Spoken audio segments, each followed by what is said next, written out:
This episode is sponsored by Where to Shop and Dine. Download the app on Google Play Store or Apple App Store today. Connecting colleges and communities. You're watching Scene TV, and I'm Maya McNulty, your host, Schenectady Cable Entertainment News and Events. And today I'm so delighted to have on our shows Cydney Cross. Hi, welcome, Cydney. Thank you very much. It's such a pleasure to have you and Gracie. How could I have done that? Gracie, welcome to the show. You're on Scene TV. So, Cyd, tell us about Out of the Pits. Okay, we are not just a rescue. We're a community service organization. We help in all aspects of it. A lot of rescues just rescue dogs, but we early on realized that there was a great need for helping, for instance, veterans and seniors and single moms and things like that, helping them with some vet care, maybe with some training, with some assistance in being able to have maybe some food in a difficult time period. Mm-hmm. So, rescue is a very big part of it, but we work on education. We have spay-neuter, and I believe that that's what we're here for, is to try to be a help to the community. Okay, so let's back it up a little bit. And you started Out of the Pits back in 1994, so tell me about this journey. Okay, another lady and myself, Mary Allen, we were both rescuing greyhounds. And I ended up with a dog that was half greyhound and half pit bull, because the organization that had rescued the greyhound, they didn't want these puppies because they were part pit bull. So I thought, why not try it? So I ended up taking 4 of the puppies in our organization with the greyhounds, and Mary ended up with a dog that had been thrown out of a car on the Taconic State Parkway. And so we ended up talking about it, and I'm a photographer and she was a writer, and she hired me to do some photographs for her for an article she was writing. And we both realized greyhounds were being helped a lot by people. And and then and nobody was helping pit bulls. So we decided that we would like to help the breed, and Out of the Pits popped into my mind, and the organization was born. Yeah, tell us about your tagline and how you're sending a positive message with Out of the Pits. Okay, we usually say Out of the Pits and into your hearts, because we want people to know who the pit bull breed really is, which is a people-loving dog that's been in this country since it began. The Irish and English immigrants brought them here to us, and so they've been here since the country began. And in the 80s, and the media started taking up kind of the cry that these were fighting dogs and that they didn't have good temperaments and that they wouldn't be good with other dogs. And unfortunately, that put a whole line of non-factual information out there, and unfortunately people ran with it, and it sold a lot of papers. And unfortunately, a breed that had done nothing wrong were in a position where they were actually victimized. Okay, so tell us what this big mission is, and your first dog. Is Gracie the first dog, or I think I saw something about Alexis? I started Alexis, Alexis. Yeah, okay. Well, Rose was my very first. She was the half greyhound, half pit bull, and then Alexis came after that. And they were both therapy dogs. They both worked, as therapy dogs. And then after Alexis and Rose, then Grace took over. So I have Grace and Simon right now that are working. And Grace is a really great example of what we like to promote. And this dog started her life out tied to a tow chain, having puppies, being fought. You can see that her ear is missing. And she had really bad heartworm, and she also had cancer. So she started out having the worst of worst possible things, and now she's brought lots and lots of joy to lots of people, and nursing homes, hospitals, prisons, schools, lots and lots of schools. Yeah. Tell us about the educational part of how you're educating young girls with maybe the same type of battle and correlation. Yeah, children in general. We are working we work a lot of inner city schools, as well as just schools anywhere all up and down the East Coast in Massachusetts. And we do a program about humane education, so teaching children about how to care for them, kindness, and also about bite prevention, to tell them how to be safe around dogs. And because a lot of children and a lot of adults, a lot of people don't know how to meet a dog, and we end up meeting them like we meet ourselves, and it's like one's from Venus and one's from Mars. So we try to help people in every aspect. And using dogs that have had a really rough start is an inspiration to a lot of people, and I think it gives them some encouragement that there's a lot that can be done in their lives as well. Tell us about Gracie's past. Okay, she started out being tied to a tow chain. Talking about you. She ended up being in 3 shelters actually.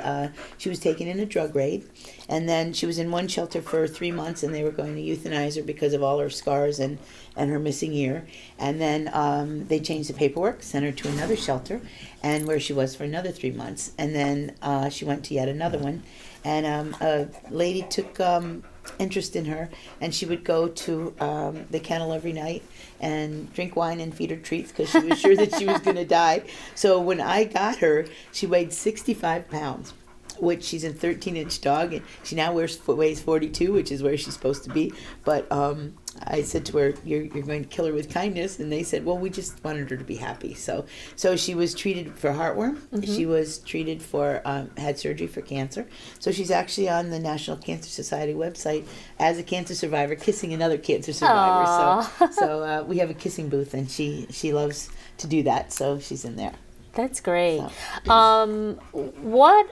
Tell us about how it's helping. So Gracie's a certified dog. So tell us about. She's a therapy dog. She has her certified therapy. Yeah, and she has her what's called the TDIA, which means they have to have over 150 visits to get that certification. So she's up to almost 150 visits in nursing homes and hospitals and jails and so forth. Okay, so what's the process for a therapy dog? Like, what makes Gracie qualified? Because she's had such a hostile background. It's she was like this from the moment I picked her up. And that's the thing that's so amazing about this breed is they're such overcomers. And they're a great example for us because a lot of these dogs, if they were humans, they would sit home and feel sorry for themselves. So they just look at each day like we had a choice to, which is loving every moment of it in a good place. So there was no rehab or anything involved. We don't even use that word for the dogs. We just take dogs of good character and help them be all they can be. So they have to, the therapy dog test is a very difficult standardized test. And once they've passed it, then they have to go to a vet and be examined by a vet and be handled by a vet. And if they can't do that, they can't be a therapy dog. Okay. So what else is going on with like the mission of Out of the Pits, and where did it start? Is it in Albany? Is it in the Capital Region? It started actually in a little town called Copake, near Old Chatham. We started there, and then we have volunteers all over the Capital District. We have volunteers that are outside the Capital District. And again, the education in spay neuter, we have a program called Fixable. And the Fixable, we've spayed and neutered over 3,000 dogs in the last 3 years, which is pretty good because without having dogs be spayed and neutered, 1 in 800 of these dogs get a home. So without having less be born, less will die. Okay. Let's talk about how you're spreading your message. You're out there on social media. I see that you have about 48,000 followers on Facebook or likes on Facebook, and you're in several countries. So how does that make you, a small town, Albany, New York, well, it's not small, but to get out there? I mean, you're international, so you're sending your message large and wide. It's pretty amazing to me and the other Mary and I, because we're kind of dinosaurs, and some of the young professional people that are now, they said, let's do Facebook, and we're like, really? And they said, yeah. So we have administrators, and they watch over the site so that we're always presenting a positive view. We don't allow people that are going to not talk well about each other or anything on ours. We do pit bulls. People are already looking at us. They're already critiquing us. They're already critiquing the dogs.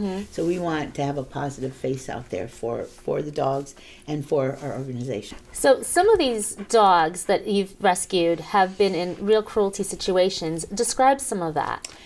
Well, I could go on for a long, long time with that. We have had dogs with broken legs, eyes taken out, finger cuts of drugs around their necks, split in there.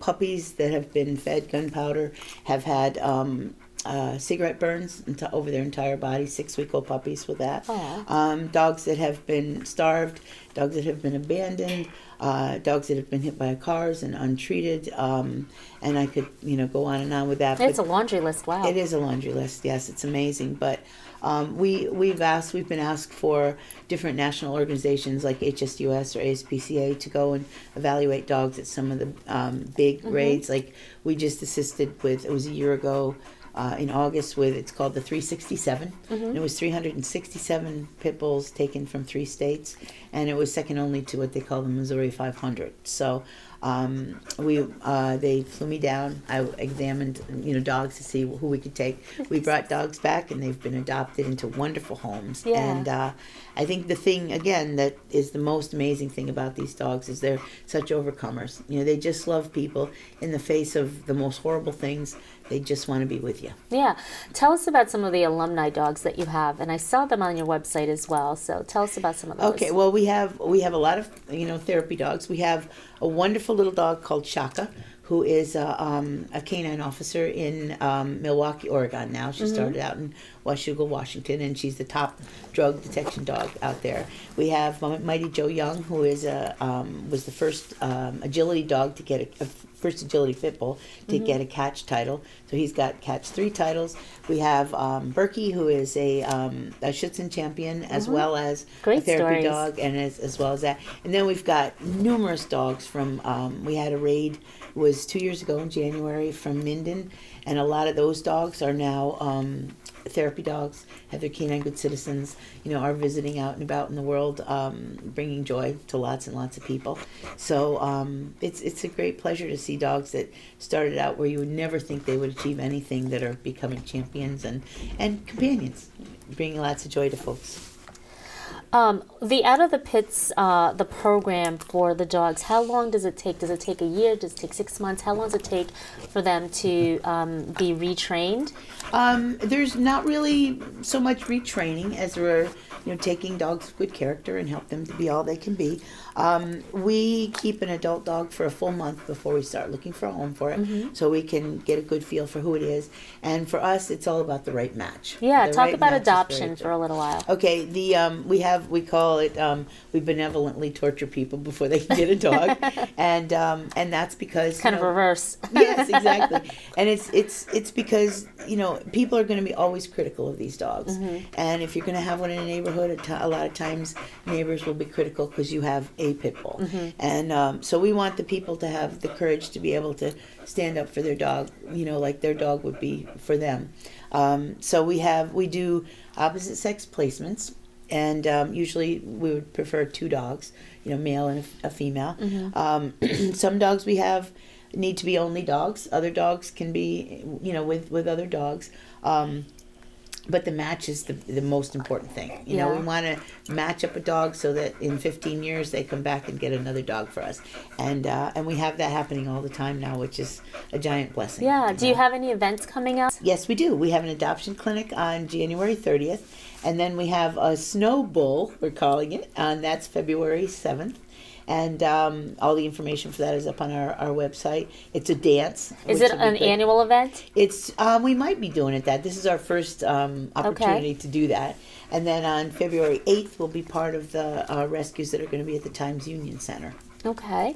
And if someone wanted to get in touch with you, how would they get in touch with you? Is it through our website? Is it through Facebook? How do we do this? You could either Facebook us or you could contact us at info@outofthepits.org. If they're interested in adopting, it would be adoptions@outofthepits.org. And then the appropriate people would contact them. Okay. And where are you guys located?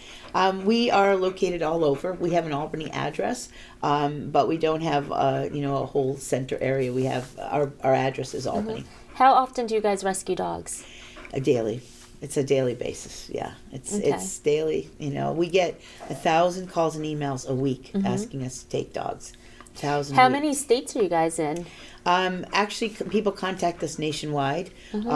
We work from home first because that's the ordered way to do it. So because there's such a need in the Capital District, Albany, Schenectady, Troy.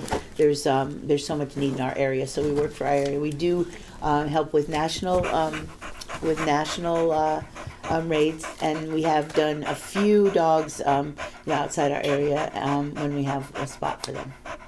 If someone wanted to volunteer their time or make a donation, how would they do that? They could, if they'd like to volunteer, they could contact its volunteers at outofthepits.org, and then we have an orientation. They sign up, we have an orientation to tell them about what we do and so forth, and see where the right place for them to plug in their volunteering, because some people don't want to actually handle dogs, but they maybe would like to help with events or that type of thing, so we can match them up. And then people that would like to do donations, we have our Albany address, or we also have PayPal on our website. Okay. And does 100% of that money go to helping the rescues? Absolutely. This is an all-volunteer. It's a 24/7 all-volunteer organization. Everybody, that are on the board, and just it's just amazing to me how people put their time in for the dogs, because there are people with families, people with children, people that are working full-time jobs, and they still somehow have the wherewithal and the passion to be able to help us, which is a giant blessing. Yeah.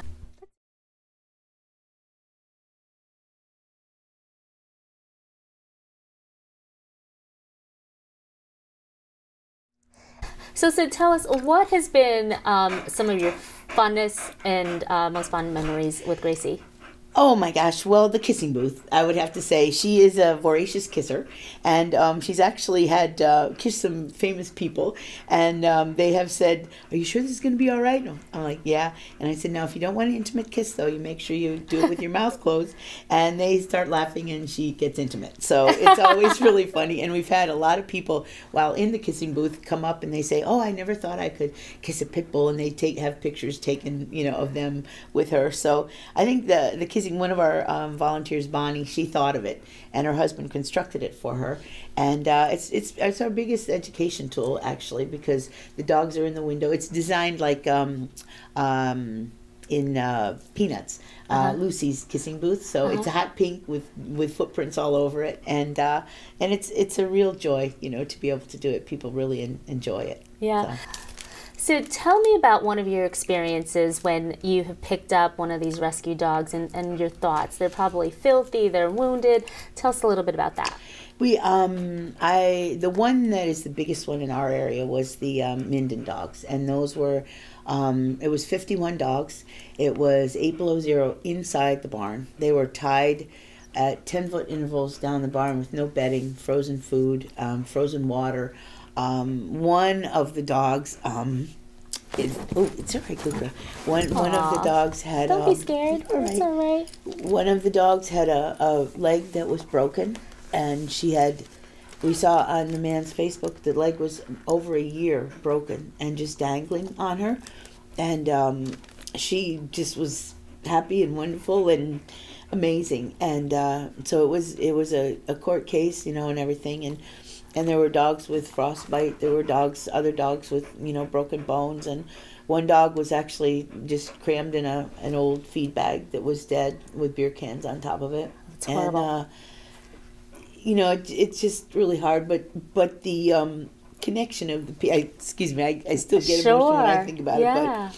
But the different law enforcement agencies that all work together to help was amazing. People were tacking old bags on the windows to stop the wind from getting in. We took 17 dogs out the first night, and then we took dogs out the following day, but firemen came and they set up the big blowers in there to try to keep them warm, and we put lots of bedding and everything in there, and so there was a huge, with law enforcement and everything, and then other people stepped up to help, and it was amazing to be able to do that with the dogs in that windy, cold 8 below zero. There's one light in the 100-foot barn that just kind of kept dangling and making strange shadows and stuff as everybody, excuse me, I always think, but Kate, she was just amazing, and she had puppies with a broken leg. She had all this stuff happen, and the man still did it with a broken leg, and it was a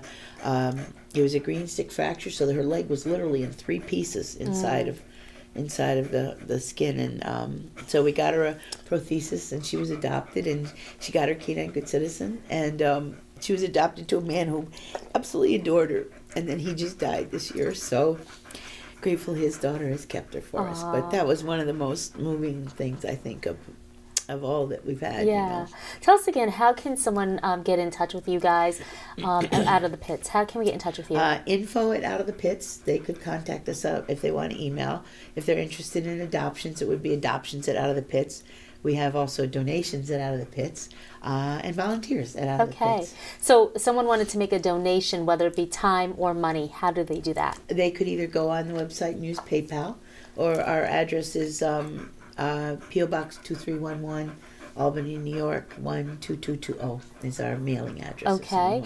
Or they could show up at a clinic. If they look on there, show up at a clinic. A lot of people show up at clinics and bring donations to us through those things too. Okay. Do you ever need help for any of these events? Any of the yeah, once events? people are volunteers, yes, we sure do. People get sponsors. They do, they do amazing, set up the rooms, help tear down the rooms, lots and lots of things. Yeah. And tell me, do you have any events coming up?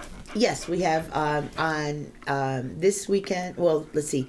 January 30th, we have an adoption clinic, and February 7th, we have our snow bull instead of a snowball, and February 8th, we're going to be at the Times Union Center. And adoptions are throughout the year, though. It's not just round. on January 30th. Yes, we adopted out 222 dogs last year, which is pretty amazing for a little tiny organization. Since 1994, how many dogs have you placed in adoption homes? Over 6,000. Over 6,000. Wow. Yeah. That's amazing. Great job. Great story.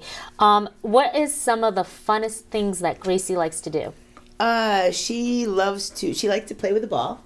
And she likes to, when we do things in schools for the kids, she does some tricks and things. She likes to do those things. But most importantly, she just loves to be touched. That's her most important thing, is she loves to be touched. Yeah, she's a good girl. Yes, she is a very good girl.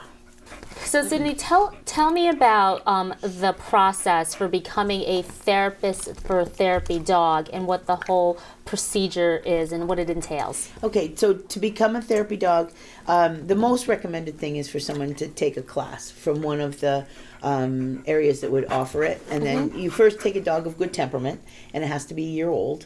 And then you would usually you get their canine good citizen first. And then after that, they would do a therapy dog class. And if they do in the class, they have to be able to be handled by strangers. They have to be able to handle themselves with distractions. They have to have very good obedience.